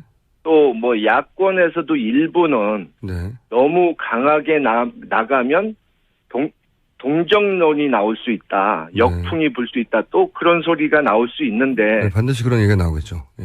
예. 근데 저는 뭐 이번에는 워낙 국민들께서 이 권력자라도 최고 권력자라도 법을 어기면 강하게 처벌받는다 하는 법 앞에서 모두가 평등하다 하는 것을 보여주기를 원하시기 때문에 네네. 뭐 특검도 사실 생각지 못했던 큰 성과를 냈던 것이 국민들이 성원해 주셨고 또 국민들이 한편으로는 이렇게 감시하셨기 때문에 딴 생각을 먹지 못한 것 아닙니까? 네네. 그런 식으로 이것도 적당히 넘어가기는 어려울 거라고 봅니다. 알겠습니다. 오늘 말씀은 여기까지 듣겠습니다. 감사합니다. 예, 수고하셨습니다. 지금까지 더불어민주당의 김홍골 국민통합위원장이었습니다. 자, 악마 그냥 악마라고 부르겠습니다. 변호사도 안 붙여줘요 이제 직함도. 야, 양절 변호사 나오셨습니다. 네, 안녕하세요. 자, 네. 헌재 이야기 좀 해야 되겠죠. 아무래도 많은 분들이 어제 평의가 길어졌고 네. 그리고 날짜가 지정됐다. 네. 이 의미가 뭐냐? 좋은 거냐 나쁜 거냐 물어봐요. 네. 네. 좋은 거냐 나쁜 거냐는 모르겠지만 날짜가 지정됐다는 거는 결론이 났다는 거잖아요. 그렇죠. 사실 근데 거기서 무슨 일이 있었느냐에 대해서 굉장히 여러 가지 추측이 나오는데 네. 추측일 뿐이죠. 그쵸. 솔직히 저도 추측할 수밖에 없고 그분들이 네. 뭐 얘기를 안 해주는데 그러니까요. 어제 헌재 공보가 나와가지고 부모한테도 가족한테도 얘기 안 한다는데. 뭐 기자들이 물어봐도 다 모르겠습니다. 공개 안 합니다. 이거밖에 네. 안 했는데 추측해 볼 수 있는 건 2시간 반 정도면 사실은 의견은 정해져 있다라는 거죠. 이게 게다가 몇십 분을 떠들 그렇죠. 내용을 써야 되는데 그게 하루 만에 써지지 않잖아요. 그러니까 경론이 만약에 벌어졌다면 8명 사이의 의견이 아직도 막 우왕좌왕하고 다 분분하면 2시간 반으로 절대로 안 끝나죠. 게다가 결정문을 못 쓰고 결정문을 못 쓰면은 날짜가 지정을 할 수가 없죠. 그렇죠. 그러니까 제가 결론이 그나마 났다는 추측해 거예요. 볼 수 있는 거는 결론은 이미 나 있고 네. 그중에 한두 분 정도가 최종적으로 어떻게 좀 흔들리고 있었는데 그거를 굳히는 정도의 과정이 필요했던 게 아닌가. 라는 말씀을 드리고 싶고요. 그리고 그건 하고 싶은 말인 거 아니에요? 그냥 그랬으면 좋겠다. 아니, 그럴 만한 이유가 있어요. 나름대로. 왜냐하면 저는 사실 만장일치 쪽으로 지금 생각을 하고 있거든요. 그러니까 이제 저도 많은 분들이 그런 얘기 하지만 네. 그러니까 꼭 8대 0이어서가 아니라 이 정도 사안이면 다소 이견이 있다 하더라도 그 만장일치로 가도록 서로 설득하지 않겠나. 그 왜 그러냐면 첫 번째로 이제 헌법재판 같은 경우에는 항상 법은 만고불변의 진리가 아니잖아요. 그러니까요. 그러니까 시대 상황을 반영하는 게 헌법재판이라서 더더군다나 위헌 판정을 내는 것이거든요. 그렇죠. 위헌 판정을 낼 때도 이게 앞으로는 합헌으로 바뀔 수 있다 이런 것들이 반드시 소수 의견이 들어가 주는 게 관례예요. 예. 대표적인 신뢰가 간통죄 같은 경우가 예. 2번, 3번 올라갔다가 항상 소수 의견이 지금은 바꿔야 된다. 근데 다수 의견은 아직은 아니다 하다가 결국에는 위헌으로 돌아섰잖아요. 예. 그러니까 그렇게 변화 과정이 필요한 게 헌법인데 이게 변화 과정이 필요한 사안인가요? 그러니까 이런 일이 앞으로는 이런 일이 있어도 그러면 대통령을 용서해야 된다 이런 식으로 의견을 쓸 수는 없잖아요. 네. 그런 점이 하나가 있고 두 번째는 자꾸 이게 헌법재판소 결정 과정에서 대통령 대리인단이 재심 얘기를 하고 불복 얘기를 했어요. 네. 만약에 소수 의견이라도 이게 지금 탄핵을 해서는 안 된다라는 얘기가 나오게 되면 바로 그 논리에 불을 지펴줄 수가 있거든요. 무척 합리적인 이야기예요. 그리고 헌법재판소 이제 심의 과정에서 다른 것보다 이제 재판관들이 예. 이제 우리 인터넷으로 중계가 됐잖아요. 저도 그 주요 변론 길 같은 거 몇 개를 봤거든요. 재판관들이 물어보는 것에 대해서 대통령 대리인단에서 해명이 제대로 이루어진 게 없어요. 단 한 번도 없어요. 그건 없어요. 맞아요. 예. 그러니까 본안에 저는 그냥 순수하게 변호사 입장에서 야 법정에서 저렇게까지 만약에 내가 법정에 들어가는데 저렇게까지 대답을 못 하고 있으면 판사가 신경질 내겠다. 저도 굉장히 이상했던 게 저도 대부분 동영상 돌려봤는데 보통 그 대변인단은 어떻게 내 법리를 구축해서 논리로 싸워 이길 것인가 이걸 고민하거든요. 근데 박근혜 대통령 대리인단은 그런 고민을 안 하는 것 같다. 왜 법리로 싸우지 않고 이게 정치적 주장을 계속하지? 그러니까 안 하는 게 아니라 못 하는 거죠. 왜냐하면 사실관계가 명확하게 나오는데 그 사실관계에 대해서 반박할 만한 것을 찾을 수가 없는 거예요. 그러니까 이런 거죠. 왜 정호성 전 비서관이 문서 유출한 거는 언제까지 했고 그러면 왜 했어요? 그건 점차 그렇게 줄여나갔는데 대통령이 말을 안 해주십니다. 그 대리인단도 그 사실관계 확인을 본인한테 못하는 상황에서 뭘 하겠어요. 그리고 박근혜 대통령 원래 이제 그 피고하고 변호인단은 끊임없이 회의해야 합니다. 늘 만나서. 얘기를 하고 있는 거를 정확하게 알고 있는 상황에서 그렇죠. 여기까지는 인정을 하지만 이 부분은 반박을 하지 않는 논리를 만들어낼 수 있어요. 근데 회의를 안 했어요 보니까. 못 만난 거죠 뭐. 서로 네. 서로 회의를 한 적이 없어요. 보면 아직 이 진행상을 뭐 대통령이 모르고 있다고 얘기하기도 하고. 그게 언제적부터 일인데. 그리고 대통령이 뭐라고 하는지를 들어보지를 못해가지고 그 앞에서 또 변호할 수가 없는 내용들도 있고. 그러다 보니까 자기네들끼리 어떻게 보면 창조적인 논리를 만들어내서 말씀을 하는 게 이제 지적하신 것처럼 정치적인 논리를 전개할 수밖에 없었고 그 과정에서 나왔던 게 결국에는 제일 흠결로 잡은 게 13개 소추 사유 국회가 한꺼번에 의결했기 때문에 이거는 각하해야 된다. 네, 하나하나 의견해야 되는데. 네. 그 이유를 계속해서 들었는데 아니 그냥 상식적으로 아주 생각을 해보자고요. 이게 만약에 정말로 정치적 결단에 의해서 13개를 한 게 문제라면 만약에 그 13개 중에서 정말로 중요한 게 있어요. 하나 두 개라도 진짜 가정을 해서. 근데 사유가 잘못됐기 때문에 그 하나가 어마어마하게 중요한 일인데 그러면 그걸 탄핵을 안 하겠어요? 그 헌법재판소에서 그런 일은 있을 수가 없는 거거든요. 그리고 우리 헌법재판 같은 경우 세계에서 가장 엄격한 재판 과정입니다. 그러니까 국회에서 제적 3분의 2거든요. 네. 이 김평호 변호사가 아마 미국 찾고 그 과정을 운영을 했던 것 같은데 미국 같은 경우가 의결을 할 때 상원에서 결정을 합니다. 우리로 치면 하원이 국회 역할을 하고 상원이 헌법재판소 역할을 하는 거예요. 거긴 헌법재판소가 없으니까. 국회의원들이 결정합니다. 근데 상원 국회의원들이 출석 3분의 2로 가결해요. 우리는 소추안 국회에서 소추안만 해도 제적 3분의 2가 필요한 거예요. 그리고 헌법재판소 가도 또 9명 중에 6명이 필요한 정도로 엄격한 재판이기 때문에 그런 재판에서 해명조차 제대로 못했다라고 하는 거는 이 재판관들이 볼 때는 이건 뭐 정치적 성향을 떠나서 판사를 냈던 사람들의 기본적인 입장으로서는 법정이 거의 모독된 기분이었을 거예요. 저도 거기까지는 100% 동의해요. 네. 저는 웬일이세요? 동의를 해주시고. 아니 저희도 판사들하고 얘기를 좀 물어봤거든요. 예. 저는 이런 일이 있으면 그 해당 분야의 전문가들하고 얘기를 해보는데 그분들이 이제 일관되게 하는 이야기는 재판관들이 열이 받았을 것이다. 예, 그렇죠. 기본적으로. 이 재판을 하자는 거냐 말자는 거냐. 무시하는 거라고 들렸을 것이다. 대부분의 경우에. 판사들이 굉장히 자존심 세거든요. 그러니까 그걸로 쭉 사시는 분 아닙니까? 예, 그 명예로 사는 대한민국에서 제일 공부 잘하는 사람들 중에서 출인 중에서도 제일 공부 잘한다고 하는 사람이 가는 분들이고 그리고 어쨌든 헌법재판관까지 됐기 때문에 평생에서 자존심이 정말 센 양반들인데 그 앞에서 막 삿대질을 하고 그리고 재판을 진행을 안 하니까요. 그렇죠. 실제로. 네. 자기들이 몇십 년간 해온 방식대로 안 하니까 열이 받았을 거라고 생각하고 거기는 다 동의해요. 다 동의하는데 걱정이 되는 부분은 그럼에도 불구하고 이분들의 가지고 있는 전체적인 정치적 성향 자체가 보수 일색인 건 맞아요. 그건 맞죠. 그건 명백하고요. 우리가 흔히 말하는 아니 법원에 헌법재판소 재판권까지 가는 사람들은 당연히 상례적으로 어쩔 수가 없어요. 법이라는 것 자체가 가장 마지막에 이건 도저히 안 되겠다라고 보는 거기 때문에 보수적일 수밖에 없어요. 그런데 그 보수의 정도도 있지 않습니까? 근데 그 중에서 예를 들어서 어떤 분은 5.16에 대해서 그건 뭐 쿠데타 아니냐에 대해 입장을 유보한 분도 있어요. 네. 그건 굉장히 보수적인 거군요. 굉장히 스펙트럼 나오면 거의 오른쪽 끝에 있는 정도의 스펙트럼인데 그렇죠.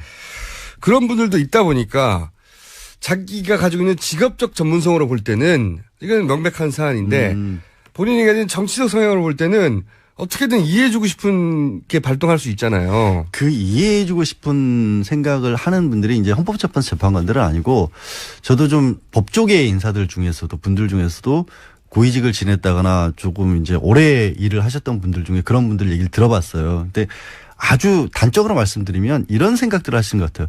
대통령이라면 그 정도 일은 좀 할 수 있는 거 아니냐. 그러니까요. 네. 그게 가장 문제죠. 잘못하지 않았다는 게 아니라. 잘못했던 게 아니라 네. 아니 대통령이 가진 권한이 얼마나 많고 그동안의 다른 대통령들이 해왔던 일들에 비하면 이거는 크다고 볼 수 없지 않느냐. 구태타를 한 것도 아니고 예. 뭐 이런 식의. 그러니까요. 그런 생각을 하는 분이 있는데 그게 법적인 관점하고는 다르다라는 거예요. 제 말이 그거예요. 네. 법으로 법리로 재판으로 이게 애매모호하다는 게 아니고. 아니 그러니까 그래서 말씀드린 이유가 그래도 정치적인 성향이 자기가 아무리 그렇더라도 안 드러났으면 모를까. 이게 드러나 버렸고. 한 가지 제가 이 판결이 인용의 가능성이 개인적으로 더 높다고 추정하는 이유는 본인이 그 이유를 써야 한다. 그렇죠. 정치적 네. 성향만으로 판단할 게 아니라 자신의 정치적 성향을 자신이 직업적으로 쌓아온 전문 지식으로 언어로 바꿔서 거기 써야 되는데 쓰는 게 어렵지 않겠나. 아니 그거를 그러니까 그거예요. 이게 판사가 결정문을 쓰는 거 이번 헌법재판소는 결정문인데 결정문을 그냥 쓰는 게 아니라 재료가 있어야 되잖아요. 그러니까 아까 얘기한 것처럼 대통령 대리인단에서 재료를 제공을 못 해준 거예요. 근데 얼마나 많은 반대되는 재료가 나왔냐면 이번에 12월 9일부터 이제 심판이 시작이 됐잖아요. 지난해. 네. 그렇게 했을 때 90일간이라고 하니까 보통은 90일이면 길지만 기다린 사람 입장에 길지만 이거 사실 대통령 탄핵에 치고는 짧은 기간이 아니냐. 보통 뭐 어떤 재판도 막 1년, 2년도 간다고 하는데. 1년, 2년 뭡니까? 저 5년 동안 하는 건데요. 기운 빠지게 그런 얘기를 하세요. 근데 언제 끝날지 모르겠어요. 저는 도대체. 이건 단심이잖아요. 헌법재판은. 헌법재판은 예. 단심이고. 아니 저는 아직 1심도 하고 있어요. 1심이 5년이 갔어. 무슨 재판이지? 이제 나중에 들어보시고 갑자기 궁금해지네. 끝나고 물어볼게요. 근데 어쨌든. 예. 헌법재판소에서 1년에 결정을 보통 몇 개나 할 것 같아요? 많이 하죠. 한 1,500개까지 그러니까요. 해요. 많이 한다고 들었어요. 굉장히 많이. 한 달에 100개 넘게 하거든요. 네, 막 쳐낸다고 들었습니다. 그거 다 중단돼 있어요. 그리고 90일 동안 여기만 매진을 했어요. 변론기일이 20차례가 열렸는데 일반적인 재판의 변론기일은 너무 겪어봐서 아시겠지만 한 달에 한 번꼴이에요. 그래요. 그러니까 실제로는 이게 1년 8개월 이상의 재판한 것과 마찬가지예요. 네, 압축을 했습니다. 네, 압축을 실제. 한 거니까. 거의 2년 가까이 되는 할 분량을 거를 90일로 줄였다 뿐이지 예. 그 심리가 부족했던 게 아니에요. 그건 아니에요. 예, 그리고 90명 증인 신청을 했는데 36명 채택을 했고 증인 36부터 엄청 많은 겁니다. 그 25명이 나와서 직접 얘기를 했어요. 예. 그 25명 얘기 중에 이거를 기각하는 데 필요한 얘기를 해준 사람이 아무도 없어요. 맞아요. 그게 그래서 그 재판관이 여러 번 얘기했잖아요. 왜 대통령한테 불리한 증인을 자꾸 부르세요라고. 그러니까 오죽했으면 재판관이 그런 얘기까지 했어요. 그러니까 뭔가 기각을 하고 싶어도 거기에 맞춰서 쓸만한 내용이 없어요. 나는 그럼 거기다 그거 쓸 거예요? 나는 대통령이니까 뭐 옛날 대통령이 이보다 더한 일도 전두환 뭐 이런 사람들은 더한 일도 했는데 이걸 일반인은 그런 말할 수 있는데 헌법재판관이 앞으로 영원히 남는 결정문에 그걸 쓸 수가 없죠. 쓸 수가 없다라는 거죠. 제가 유일하게 인용 가능성이 높다고 생각하는 근거입니다. 네. 오늘 참 많이 동의해 주시네요. 이거 저도 많이 생각해 봤는데 그러니까 직업적 전문성과 정치적 상황에 만나면 대부분 정치적 상황이 이겨요. 대부분의 경우에는. 그렇죠. 그게 소신이라고 생각을 하기만 예. 사람이니까. 자기가 믿는 바대로 그러니까 신념에다가 전문 지식을 갖다 붙이는 거죠. 예, 동원하는 거죠. 아니, 솔직히 저도 뭐 판사분들도 그런 얘기해요. 우리도 사람인데 어쩔 때는 딱 보면 안다. 그러니까 딱 보면 안다는 게 진짜 안다는 게 아니라 자기도 느끼는 감이 있다는 거예요. 그러면 여러 가지 그 증거 자료들이 있을 거 아니에요. 거기에 자기의 어떤 생각에 맞춰서 거꾸로 붙인다라는 거죠. 증거 그렇죠. 자료들을. 그래서 그렇게 하고 싶은데 뭐 없잖아. 너무 소재가 없고 네. 그리고 그렇게 하려면 어쨌든 자기 이름으로 영원히 남을 그렇죠. 앞으로 아마 100년, 200년 지나도 계속 나올 텐데. 당장 내일부터 누구는 이렇게 생각해서 이렇게 판단을 내렸다는 게 발표가 돼야 되는데. 기분을 쓸 수가 없잖아요. 그 기분을. 소설을 쓸 수는 없죠. 그러니까 본인이 이러이러한 이유로 기각한다고 법리적으로 구성해야 되는데 그 법리가 탄탄하지 않다는 걸 본인이 써놓고 만약에 이거는 말이 안 되네 해버리면 못 쓴단 말이죠. 그리고 예를 들어서 가장 또 이제 반대하는 쪽에서 지금도 끝까지 이제 주장하는 게 대통령이 직접 받은 게 없지 않느냐. 네. 뇌물과 관련해서는. 근데 뇌물 5개 헌법재판소에서 정리한 5개 쟁점 중에 하나밖에 없고요. 그게 그렇게 크게 중요하지도 않아요. 그리고 헌법재판과 형사재판은 분명히 구별이 되기 때문에 이건 최고 공무원에 대한 파면 절차거든요. 극단적으로 공무원 같은 경우에는 일 열심히 안 했다는 이유만으로 파면되는 게 공무원이에요. 자, 다 알겠어요. 네. 다 알겠고. 합리적인 28시간만 기다려보면 되니까. 합리적인 관점에서는 더 이상의 그 논란의 여지는 저도 없다고 생각해요. 네. 그치만 우리가 이제 합리적이고 논란의 여지가 없다는 이유만으로 정치적 결정이 내리던 경우는 그렇게 많지 않아요. 그러니까 그게 왔다 갔다 할 수 있을 때 뭔가 애매하고 뭔가 이렇게 볼 수도 있고 저렇게 볼 수도 있는 사안일 때 그렇게 생각할 수 있고 물론 아직도 뭐 주장하는 분들이 그래서 저는 지금도 예를 들어 주변에 예를 들어서 뭐 종편을 많이 다니시니까 거기에 이제 보수적인 분들이 좀 많지 않습니까 패널이 그분들 중에는 실제로 기각돼야 한다고 신념을 믿는 분들이 있잖아요. 제가 말씀드린 게 그거예요. 대통령인데 옛날엔 이보다 더 했다. 이런 그러니까요. 얘기 하시는 분들도 있고 그 돈 받은 거 없다. 근데 그 두 개가 성립할 수 없다는 걸 말씀드렸잖아요. 법리적으로는 그 이유를 쓸 수는 없어요. 그 이유를 쓸 수는 없는 거예요. 구체타 들고 사람들 몇백 명 죽은 적도 있는데. 그리고 16체 이렇게 쓸 수가 없거든요. 변론 이후로 특히 이제 김평우 변호사 들어온 이후로 계속해서 대리인단에서 일관되게 주장해온 게 각하예요. 재심이고. 저는 김평우 변호사가 들어와서 그러니까 그 친박 집회. 반대 집회. 예. 네. 친박 집회는 성공적인지 모르겠지만 이 탄핵 심판에는 대단히 부정적인 이야기를 듣다 근데 봅니다. 변호사들이 저도 일을 하다 보면 한 곳에 쏠리잖아요. 뭔가 정말 암담해 보였는데 빛처럼 보이는 뭔가가 있으면 우르르 거기로 몰려가거든요. 네. 그 대리인단이 김평우 변호사가 들어온 이후로 그쪽으로 우르르 몰려간 게 그나마 이거는 좀 가능성이 있어 보인다라고 생각을 한 거죠. 근데 나머지는 우르르 없었던 거예요. 몰려갔다고 할 수도 없는 게 그 내부에서 싸웠나 봐요. 김평호 변호사가 먼저 읽어야 된다. 아니다. 그 사람 안 된다. 서로 이제 이 김평호 변호사의 전략에 대해서 동의하지 않는 분들도 그 안에 있는 거죠. 아니 그 안에서 자중질환이 얼마나 크면 그러면 대통령 답변서를 누가 읽었느냐를 가지고 그게 누가 읽었기 때문에 대통령이 답변을 안 한 거다라는 얘기를 그러니까 그게 이 사람한테 읽으라고 그랬는데 대통령은 다른 사람이 읽었기 때문에 다시 읽어야 된다는 거 아니에요? 그게 무슨 뭐 영화에서 주연 배우 바뀐 거예요? 그게 있을 수 없는 거잖아요. 그분들이 한 것 중에 그게 제일 웃겼습니다. 저도 마지막에 여러 가지 일들이 있었지만 가장 웃겼던 거는 대통령 최후 변론을 A 변호사가 읽으라고 그랬는데 B 변호사가 읽었기 때문에 다시 A 변호사가 읽도록 기를 잡아달라 이거 아니에요? 그렇죠. 앞으로도 영원히 다시 나오지 않을. 전 부끄러워요 사실. 저 되게 슬퍼요 이게. 저는 그런 게 근데 그 주인공도 김평호 변호사인데 그런 게 대단히 재판관들을 열받게 했을 것이다. 이게 뭐 장난도 아니고 뭐냐 이렇게 했을 것이다. 라고 생각을 합니다. 네, 알겠습니다. 다음 주에는 과연 무슨 얘기를 할까요, 우리가? 역시 우리 생각이 맞았다고 할지 아니면 집에 가자고 할지. 공장장 자리를 걸겠습니다, 제가. 자기 팔목을 걸어야지. 아니, 내 팔목을 부하직원 딸이 걸어봤자 뭐 할 거예요. 적어도 공장장 자리는 걸어야지. 자기 마음대로 제 팔목을 걸었습니다. 자, 지금까지 악마였습니다. 네. 신전한 AS 내부자 둘이 최초로 정상 마무리가 되었다. 내부자들 코너가 정상 마무리가 된 것은 대한민국도 정상으로 나아갈 것이란 신호가 아니겠습니까? 뭐 저는 그렇게 생각하지 않습니다. 말은 어쨌든 처음으로 그 코너가 인사까지 하고 끝났어요. 네. 안녕하세요. 서울의 교통 상황을 플로리다에서 듣고 있습니다. 제 동생은 말타에서 듣고 있네요. 지중해. 예, 좋습니다. 이것도 있네요. 예. 서울 교통 상황을 피렌체에서 듣고 있습니다. 저 멀리 계신 분들, 네. 좀 보내주세요. 어디서 듣고 계신지. 국내에서는 뭐 전국에서 듣는 게 당연한데, 예. 지중해 말타에서 듣는 분들 굉장히 인상적이네요. 네. 자.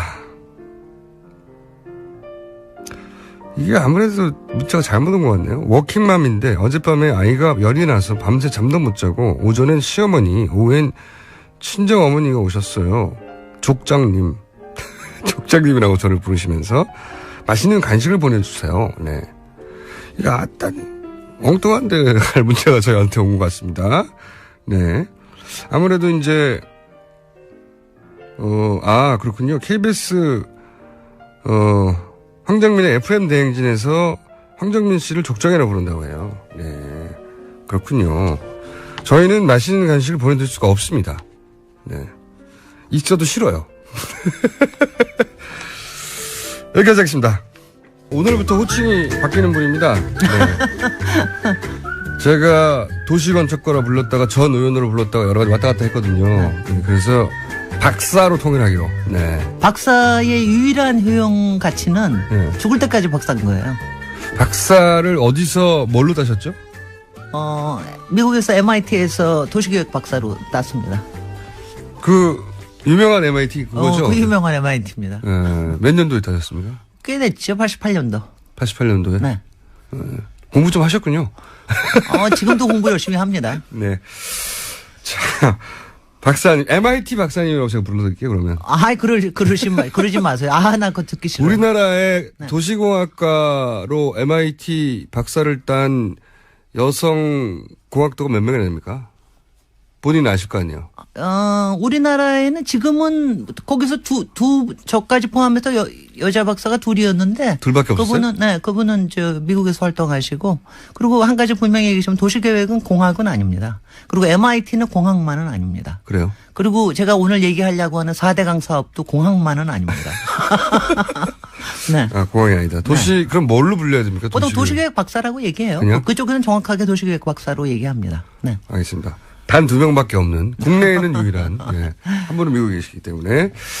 자, 박사님, 오늘은 4대강을 주제로 정했다고 하셨는데 왜 그렇습니까? 왜 4대강 사업 사실 왜 얘기를 안 하고 있나 좀 이상하게 생각하셨을 거예요. 그런데 솔직히 박근혜 정권 내에서는 솔직히 얘기할 거리가 별로 없었습니다. 왜냐하면 그냥 완전히 모르쇠로 묻어두고 있었거든요. 모른 척했죠. 완전히 모른 척했습니다. 아무리 그러니까 녹조 뉴스가 나와도 모른 척했어요. 녹조 라떼 뉴스가 나오든 그 밑에 쇄골 현상이 나오든 그냥 모르는 척했어요. 그러니까 유일하게 했던 게 2년 전에, 2, 3년 전에 2013년부터인데 조사 4대강 사업 조사 평가위원회를 만들었습니다. 네. 그래서 거기서 한 1년 반 동안 활동해서 결과가 나왔고 그리고 또 감사원에서 3번의 감사를 했어요. 네. 그러니까 감사에서도 다 문제가 있다고 드러났고 조사평가위원회에서도 4대강 사업에 상당한 문제가 있다는 걸 다 지적을 했는데도 불구하고 뭐 땅만 그리고 파봐도 2년 동안 가만히 있어요. 땅만 파봐도 실지령이 나오고. 그리고 뭐 지금 그러니까 여러분들이 그러니까 너무나 똑같은 뉴스를 전해드려야 되기 때문에 똑같은 얘기하기가 미안할 정도로 저 수질은 녹조라떼로 얘기가 되고 거기서 새로 나온 얘기가 큰빛 이끼벌레 요새는 뭐 깔따구 얘기 나오고 실지렁이 나오고 실지렁이는 네. 그 시궁창에서 사는 애들입니다. 썩은 데 사는 거거든. 썩은 네, 데. 시궁창에서 사는 애들이 실지렁입니다. 네. 그러니까 요새는 가면 다 뻘들 쌓여 있고요. 그리고 그동안 얘기했던 계속해서 침식이 다시 되고 역행 침식이 또 일어나서 다시 모래톱이 생기고 네. 그다음 세굴 현상이라고 하는 거는 보 자체가 안전하지 않은 게 15개 중에서 6개가 안전하지 않다고 감사원에 지적이 됐거든요. 근데 그거 중에가 그게 계속해서 그 밑에가 파입니다. 물이 흘러가면서. 그러니까 그것도 계속해서 안전상의 문제가 되거든요. 그런 문제가 계속 있었음에도 불구하고 가만히 있는 거예요. 아니 맨 처음부터 나온 지적이 물 가두면 썩는다였고 네. 실제로 이제 썩어서 녹조가 나온 것이고 녹조가 바로 다음 해부터 나와가지고 처음에는 여름에만 나오는 거다. 이번 여름이 더워서 나온다. 그러다가 가을에도 나오고 다시 봄에도 나오고 드디어 겨울까지 나오고 1년 내내 덮여 있고 그리고 특히 낙동강 같은 데는 문제가 심각해서요. 낙동강에 녹조가 심해가지고 그 마이크로시스틴이라고 이젠 다 아십니다. 거기 있는 아주 나쁜 독성 있는 물질인데 문제는 뭐냐면 낙동강은 제일 문제인 게요. 딴 데 강은 그래도 우리가 먹는 게 아니에요. 우리는 댐에서 나오는 물을 먹는데 낙동강은 직접 1,300만이 먹고 있는 식수죠. 물이거든요. 네.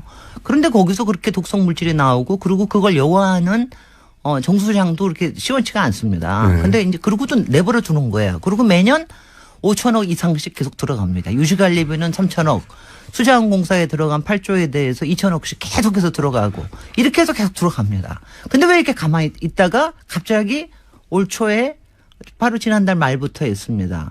앞으로는 여태까지는 그래서 수질 관리를 위해서 여름에 잠깐씩 녹조 문제가 심각할 때 이른바 펄스 방류라고 그래요. 잠깐 방류하는 거 식으로 해서 했는데 그게 효과가 없으니까 이제부터는 봄에 요번에 이제 한 2주일 정도를 방류를 해가지고 수위를 상당히 낮췄어요. 어떤 데는 한 3m까지 낮춘 데도 있고 한 1.5m에서 3m까지 낮췄습니다.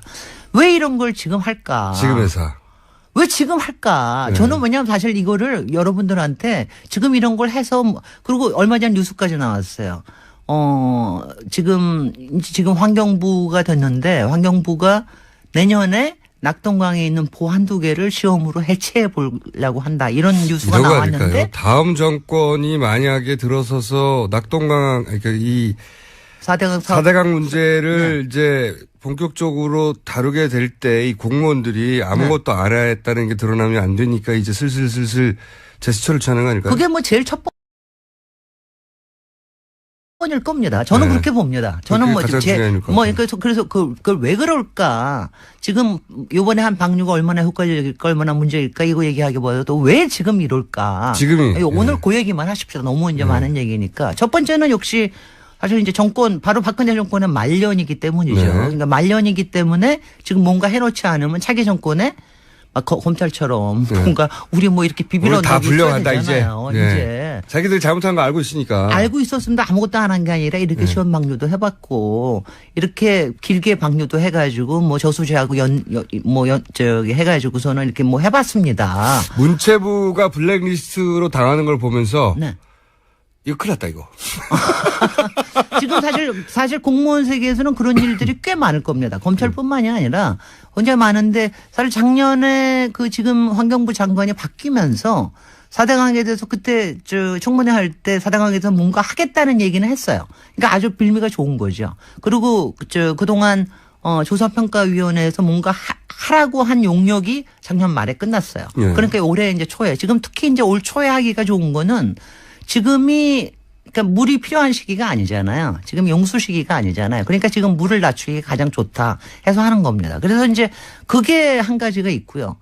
또 하나 제가 지금 좀 저는 보고 있으면서 솔직히는 그러니까 맨날 이렇게 왜 박근혜 국정농단은 맨날 모욕당하는 느낌이잖아요. 네. 맨날 모욕감과 치욕감이 드는 건데 4대강 사업에 대해서는 맨날 우롱당하는 느낌이에요. 차이가 어디죠? 모욕과 우롱은?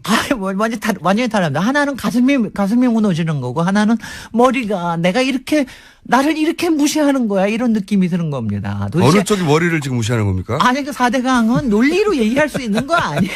그래도 이거 하나는 완전히 감정적인 걸 무너뜨리는데 하나는 아니 나를 이렇게 바보로 하는 거야. 뭐야. 우리가 이렇게 물이 이렇게 다 썩어가는 걸 모른다고 생각하는 거야? 모른다고 생각하고 인제 와서 뭐 이렇게 해서 한다고 그러는 거야. 그런데 왜냐하면 그러니까 지금이 뭐냐면요. 지금 4대강이 그래도 준공된 게 몇 년 됐죠?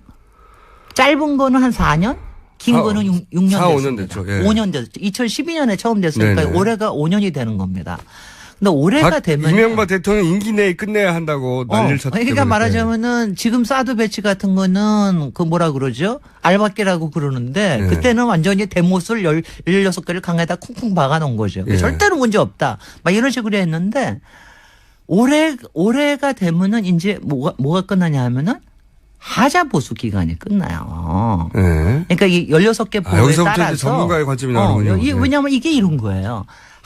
이게 왜냐하면 보마다 다릅니다. 지금 이제 가장 문제가 되고 있는 게 공주보, 세종보가 이제 문제가 돼서 제일 먼저 열었는데 그 경우에는 뭐냐면은 금강에 대해서는 그래도 안희정 도지사가 끊임없이 모니터를 했어요. 그리고 공주보 같은 경우하고 세종보는 하자보수 기간이 벌써 끝나버렸어요. 그래서 매년 우리 돈을 세금을 들여가지고 하자보수가 끝났다는 거는 기업이 돈 벌 찬스가 왔다는 거네 다시. 네, 바로 그렇습니다. 그다음에 또 하나는 지금 5년의 하자보수 기간이 나머지는 대부분 하자보수 기간이 끝나가요. 그러면 뭐냐? 얘를 열어야 네. 문제가 드러날 거 아니에요. 사실 네. 이게 뭐냐 흙으로 덮은 게 아니고 다 물로 덮은 거 아닙니까? 물에 잠겨 있는 거죠. 모든 문제를 잠궈 놓은 거 아니에요. 네. 6m 밑에다가 거기에 무슨 뭐 배가 있든 무슨 철골이 있든 뭐가 새굴이 됐든 뭐가 더러워지든 다 물 밑에 감춘 거거든요. 네. 근데 이게 드러나고 여기에 있던 문제가 드러나는 게 사실은 하자 보수 기간 내에 드러나야 뭔가 조치를 취할 수가 있는 거죠. 그러니까 그 비난과 책임은 정치에 가겠지만 어쨌든 그걸 해결하려면 다시 기업이 트럭을 갖다 뭐 흙을 어떻게 하던 굴착기를 갖다 놓던 기업이 다시 돈 벌 기회가 있다. 두 가지인 게 하나는 기존의 정부 쪽에서는 이제 기업의 마지막 하자 보수에 말하자면은 기회를 준다는 게 아니라 이거는 거기에 이렇게 손을 쓰려고 그러는 거죠. 네. 그러니까 그렇지 않으면 정부에서 앞으로는 세금 들여서 해야 되니까 네. 그게 있고 또 하자보수 끝나기 전에 그걸 일을 시키는 거 하나. 네. 또 하나 기업 쪽에서는 사실 여기서부터 무슨 또 새로운 기회가 올지를 모르는 거죠. 또 특히 뭐 새로운 비즈니스 기회 같으면 이게 사실 이게 제가 평소에 얘기를 못해서 그렇지 할 얘기는 너무너무 많아요. 그러니까 가령 해줘보세요. 네, 그러니까 가령 얼마 전에 부산에서 바다에서 바닷물에 채취하는 거 연장하느라고 국토부에서 굉장히 난리친 일이 있습니다. 네. 근데 그게 뭐냐면은 모래가 없으니까 바다에서 계속 모래를 채취를 하는데 그걸 1년 연장을 한 거예요. 네. 근데 왜 이렇게 모래를 그대로 왜 이렇게 해야 되느냐. 지금 여주에는 약 한 350만 제곱미터 세제곱미터죠. 평방미터라는 거 하는 게 그렇게 쌓여져 있거든요. 모래가 쌓여져 있는데 이런 문제와 더불어서 말하자면 우리의 모래에 대한 자원 관리 문제 뭐 이런 것까지 더불어서 그다음에 지금 그 친수구역법이라고 혹시 아시죠? 주변에. 뭐 이것 때문에 대전의 갑천 주변에 지금 문제 생긴 거.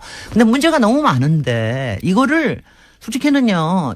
국민들께 하나하나 얘기 드리기가 너무나 힘이 든 겁니다. 설명도 길고. 근데 지금 이제는 때가 온 겁니다. 1분밖에 안 남았어요. 이제 때가 왔고 지금은 그러니까 이게 왜 지금 이런 일을 하느냐. 무슨 짓을 하려고 하느냐. 하나는 공무원이 면책 받으려는 거고 하나는 돈 때문일 수 있다. 네. 그러니까 이거를요. 무슨 짓을 하려고 하는지에 대한 그 밑에 숨어 있는 걸 보셔야 됩니다. 공무원들 절대로 믿지 못합니다. 아니 지금 잘못한 공무원들은 믿을 수 없다고 하셔야죠. 그리고 그다음에 잘못 안 하면 공무원 절대적으로 믿어야죠. 4대강이나 특히 MB까지 지금 나서는데 이거에 대해서는 책임을 정확하게 물어야 돼요. 자, 그럼 첫 번째는 잘못한 공무원들이 면책을 받으려고 하는 행동을 쓰고 두 번째는 그와 연결된 돈들이 있을 수 있다. 예. 여기까지 오늘 얘기하겠습니다. 지금까지 박사님입니다. 우리나라에 한 분밖에 없는 MIT 도시계획 박사님, 김진일 박사님이었고요. 감사합니다. 감사합니다. 저는 김어준이었습니다. 내일 다시 뵙겠습니다. 내일은 굉장히 중요한 날이죠. 안녕.